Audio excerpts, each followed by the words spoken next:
দর্শক, কাল রাত থেকে আমরা আপনাদের জানাচ্ছি রংপুরে যে হৃদয় বিদারক এবং মর্মান্তিক ঘটনাটি ঘটেছে, অর্থাৎ সপরিবারে রংপুর জেলা স্কুলের সাবেক শিক্ষক গণপতি চক্রবর্তীকে হত্যা করা হয়েছে। সেই ঘটনায় কিন্তু হত্যাকারী দুজনকে গ্রেপ্তার করেছে রংপুর মেট্রোপলিটন পুলিশ, এবং এই ঘটনায় কিছুক্ষণ আগেই একটি প্রেস ব্রিফিং করে কিন্তু ঘটনার বিস্তারিত জানালেন রংপুর মেট্রোপলিটন পুলিশ কমিশনার। এবং তারা যেরকমটি জানালেন যে এই ঘটনায় জড়িত দুজন সিদ্ধার্থ এবং মুগ্ধ, তাদেরকে কিন্তু গ্রেপ্তার করেছে পুলিশ।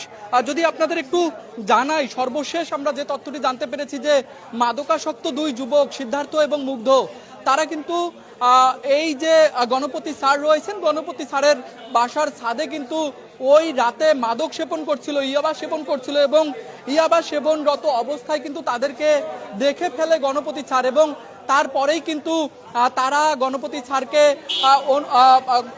স্যারকে অনুরোধ করেন এই বিষয়টি কাউকে না জানানোর জন্য, এবং এই ঘটনাটির জন্য কেউ জানতে না পারে এই উদ্দেশ্যেই কিন্তু গণপতি স্যারকে গলায় গামছা পেঁচিয়ে হত্যা করেন তারা। রয়েছেন জেলা স্কুলের কিছু শিক্ষার্থী যারা এখানে বিক্ষোভ করছিলেন এবং স্যারের হত্যার বিচারের দাবি জানাচ্ছিলেন। কথা বলবো দু একজনের সাথে। তোমরা মূলত এখানে কি জন্য এসেছো এবং কি দাবি জানালে? গতকাল রাত্রে স্যারের নৃশংস অবস্থায় স্যারের পরিবারের জনের বডি পাওয়া গেছে সবাইকে। এখন আমরা তার হত্যার ন্যায় বিচার পাওয়ার জন্য এখানে অবস্থান করছি। স্যারের আমরা অবশ্যই চাই স্যারের একটা ন্যায় বিচার হোক, আমরা তার কারণে এখানে অবস্থান করছি। একটু বলবা যে তোমরা এখানে কি করলা এবং তোমরা বিক্ষোভ করছো, যে বিষয়টি জানাবা, কেন করছো, কি চাচ্ছো? আমরা স্যার এবং স্যারের পরিবারকে যে নৃশংস হত্যাকাণ্ড হয়েছে এই হত্যাকাণ্ডের ন্যায় বিচার চাই। আমরা শান্তিপূর্ণভাবে আমাদের কার্যক্রম চালাবো। আমাদের দাবি একটাই, স্যারের এই হত্যার আমরা ন্যায় বিচার চাই। দুজনকে গ্রেফতার করা হয়েছে, তাদের কি শাস্তি চাও? তাদেরকে যদি প্রশাসন শাস্তি দিতে না পারে, বেশি না, জাস্ট 5টা মিনিট আমাদের কাছে দেখ, 5টা মিনিট, আর কিছু লাগবে না। সে মনে হয় না এখান থেকে যাইতে পারবে না। এখন প্রশাসন বলছে তাদেরকে সন্দেহ করছে, তারাই যে আসামি এটা কিন্তু প্রশাসন বলে নাই, সন্দেহপ্রবণ হিসেবে তাদেরকে গ্রেফতার করছে। দর্শক, আমাদের কিন্তু প্রেস ব্রিফিং এর মাধ্যমে Rangpur metropolitan police commissioner Abdul Mahbub তিনি কিন্তু জানিয়েছেন যে যে দুজনকে তারা গ্রেপ্তার করেছেন তারাই কিন্তু হত্যাকাণ্ডের সাথে জড়িত, এবং হত্যাকাণ্ডের নৃশংস যে বর্ণনা তারা কিন্তু দিয়েছে, মেট্রোপলিটন পুলিশ কমিশনার কিন্তু দিয়েছেন। অর্থাৎ বলতে গেলেও গায়ের রোম কিন্তু দাঁড়িয়ে যাচ্ছে, গায়ের যে প্রতিটি লোম কিন্তু দাঁড়িয়ে যাচ্ছে এই ঘটনার বর্ণনা দিতে। কিন্তু আপনারা দেখেছেন আবেগাপ্লুত হয়ে গিয়েছেন Rangpur metropolitan police commissioner Abdul Mahbub, তিনি কিন্তু কান্না করেছেন এই ঘটনার বিবরণ দিতে গিয়ে। অর্থাৎ যদি আপনাদের একটু বলি যে ওই রাতে, অর্থাৎ বৃহস্পতিবার রাতে কিন্তু এই হত্যাকাণ্ডটি সংগঠিত হয়, এবং এই হত্যাকাণ্ডে যেই শিক্ষক, যে নিহত শিক্ষক গণপতি চক্রবর্তী, তাকে কিন্তু প্রথমে বাসার ছাদে গলায় গামছা পেঁচিয়ে কিন্তু হত্যা করা হয়, এবং তাকে হত্যা যখন করা হচ্ছিল তার চিৎকারে তার স্ত্রী প্রথমে কিন্তু বাসার ছাদে ওঠার চেষ্টা করেন। সে পর্যায়ে কিন্তু তার স্ত্রীকেও কিন্তু গলায় গামছা এবং দড়ি পেঁচিয়ে হত্যা করা হয় নির্মমভাবে। তারপরে তার কন্যাকেও কিন্তু প্রায় 4 থেকে 5 মিনিট মুখে এবং গলায় দড়ি পেঁচিয়ে কিন্তু তাকে হত্যা করা হয়।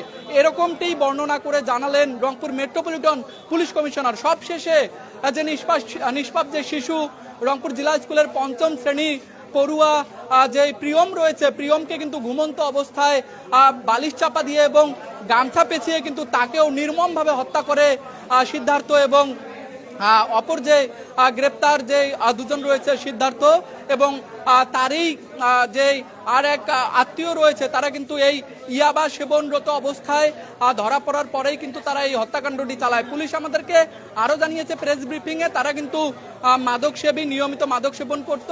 ওই দিন গণপতি স্যারের বাসার ছাদে কিন্তু তারা মাদক সেবন করছিল।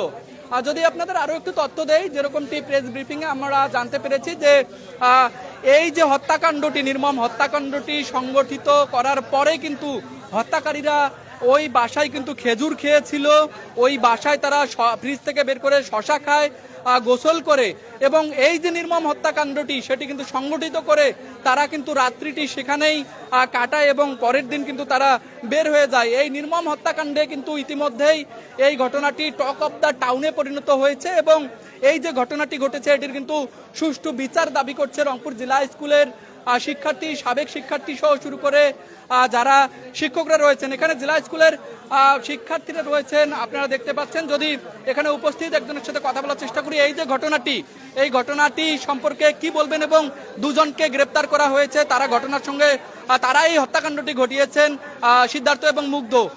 তাদের কি বিচার দাবি করছেন আপনারা? ভাই এখানে তো কম কিছু দাবি করার মতো কোনো অপশনই আসে না। প্রথম কথা আমার স্কুলে স্যার, দ্বিতীয় কথা হলো রংপুরের মতো একটা জায়গায় এরকম একটা ঘটনা যেটা আমরা কখনো আগে কল্পনা করি নেই, আমাদের শান্তিপ্রিয় জায়গায়। আর স্যার আমাদের খুবই প্রিয় একজন মানুষ, আমাদের খুব প্রিয় একজন শিক্ষক উনি। এরকম একটা ঘটনা আমরা কখনোই আশা করি না।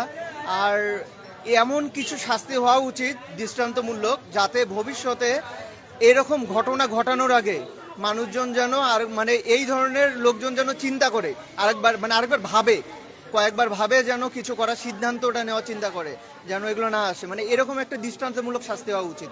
এবং শুধু এরা না, এদের সাথে যে আরো জড়িত আছে খুব দ্রুত যেন এদেরকে সবাইকে ধরা হয়। এটার জন্যই আমরা সবাই আছি আর কি এখানে। দর্শক, যেরকমটি রংপুর জেলা স্কুলের শিক্ষার্থী, সাবেক শিক্ষার্থী, শিক্ষক সকলেই দাবি করছেন দৃষ্টান্তমূলক একটি শাস্তি দিতে হবে, যে শাস্তি দেখার পরে এরকম যারা অপরাধ করে এবং যারা এরকম অপরাধের চিন্তা মাথায় রাখে, তারা যেন এই অপরাধ করার যেই চিন্তাটাও তারা যেন করতে না পারে। তো রংপুরের যে জেলা স্কুলের সাবেক শিক্ষক গণপতি চক্রবর্তী স্যারকে যে সপরিবারে হত্যা করা হয়েছে, সেই ঘটনায় এই মুহূর্তে Rangpur metropolitan police commissioner Abdul মাবুদ প্রেস ব্রিফিং এর মাধ্যমে ঘটনার বিস্তারিত জানিয়েছেন। এবং দুজনকে যে গ্রেপ্তার করা হয়েছে, সিদ্ধার্থ দাস এবং মুগ্ধ দাস, তাদেরকে কিন্তু গ্রেপ্তার করেছে পুলিশ। এবং যেই স্বর্ণালঙ্কার তারা সেখান থেকে নিয়ে গিয়েছিল, সেই স্বর্ণালঙ্কার গুলোও কিন্তু তারা উদ্ধার করেছে। যে দাসপাড়া রয়েছে, দাসপাড়ার যে একটি মন্দির রয়েছে, মন্দিরের পিছনের পরিত্যক্ত জায়গা থেকে। তো এখন পর্যন্ত এই যে নৃশংস হত্যাকাণ্ড, সেই হত্যাকাণ্ডের বিষয়ে এই ছিল সর্বশেষ তথ্য। এতক্ষণ আপনাদের সঙ্গে রংপুর মেট্রোপলিটন পুলিশ কমিশনার কার্যালয় থেকে সংযুক্ত ছিলাম আলামিন হোসেনের ক্যামেরায়, আমি তুষার আচার্য।